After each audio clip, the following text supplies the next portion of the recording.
સુરતની પાંડેસરા પોલીસે 20 કિલો ગાંજો ઝડપ્યો। પ્રતિબંધિત ગાંજાની કિંમત 2,01,520 હતી, જ્યારે આ ગાંજાનું વેચાણ કરતી મહિલા રાની વાઘમારેની પોલીસે ધરપકડ કરી।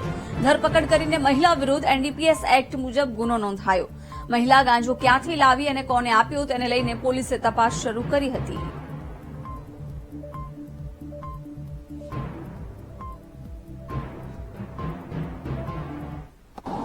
પાંડેસરા પોલીસ ટીમ નો ડ્રગ્સ બાબતમાં કાર્યરત હોય અને ડિસ્ટાફને એવી હકીકત મળેલી હતી કે પ્રેમનગર ઝુંપડપટ્ટી છે ત્યાં કોઈ એક મહિલા છે જે ગાંજાનું વેચાણ કરી રહી છે।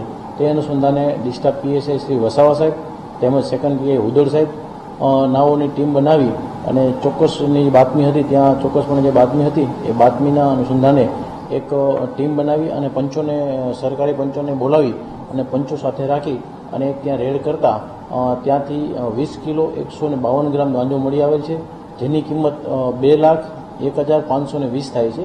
તે કાયદેસર કાર્યવાહી કરવામાં આવેલી છે અને આરોપીને વધુ રિમાન્ડ માટે કે ક્યાંથી લાવી છે, શું છે વિગત, એ વધુ વિગત માટે એના રિમાન્ડ મેળવવાની તજવીજ હાથ ધરવામાં આવેલી છે।